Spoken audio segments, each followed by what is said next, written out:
Hi friends, இப்போ நம்ம chicken biryani தான் செய்கிறோம். அதுக்கு தேவையான பொருள் பார்த்தலாமா? 2 கப் அரிசி, அதை ஊற வச்சுக்கோங்க. ஒரு கைப்பிடி புதினா அண்ட் கொத்தமல்லி, நெய், அரை லெமன், இஞ்சி பூண்டு பேஸ்ட்டு, 4 வெங்காயம், 2 பச்சை மிளகாய் அண்ட் மெயினாக பிரியாணிக்கு தேவையான இன்க்ரீடியன்ட் இது தான். இது போட்டால் தான் பிரியாணி அவ்வளோ டேஸ்ட்டாக இருக்கும். வாங்க பார்க்கலாம். 2 ஏலக்காய், 2 ஸ்டார், 3 கிராம்பு அண்ட் கசகசா. அதுக்கப்புறம் தயிருக்கு தேவையான வெங்காயம் அண்ட் 1/2 கிலோ சிக்கன் எடுத்துக்கிறேன். 2 தக்காளி எடுத்துக்கோங்க அண்ட் 2 ஸ்பூன் தயிர். ஸோ மசாலா பார்த்தலாமா? Biryani masala, chilli powder and garam masala. வாங்க ஈஸியாக டேஸ்ட்டான எப்படி பிரியாணி செய்யலாம் பார்க்கலாம். வாங்க பிரியாணி எவ்வளோ ஈஸியாக செய்யலான்னு பார்க்கலாம். ஸ்டவ்வை பற்ற வச்சுக்கிட்டு நான் 3 லிட்டர் குக்கர் எடுத்துக்கிறேன்.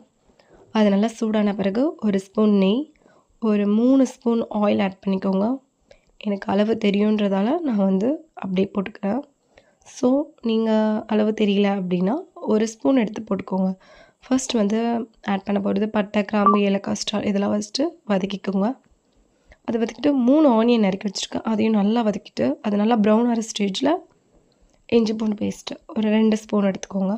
நான் 1/2 கிலோ சிக்கனுன்றதால ஒரு 2 ஸ்பூன் இஞ்சி பூண்டு பேஸ்ட்டு போட போகிறேன்.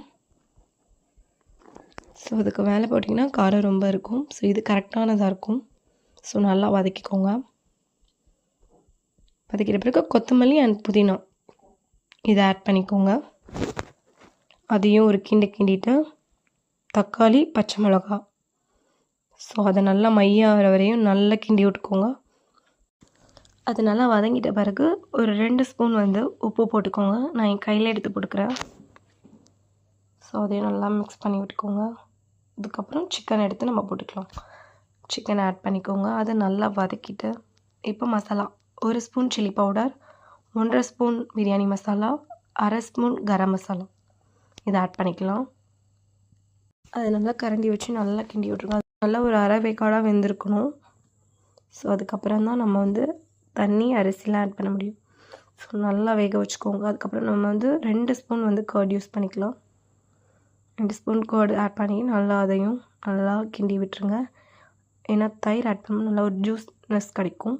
அப்புறம் ஒரு அரை லெமனை பிழிஞ்சு விட்டுக்கோங்க.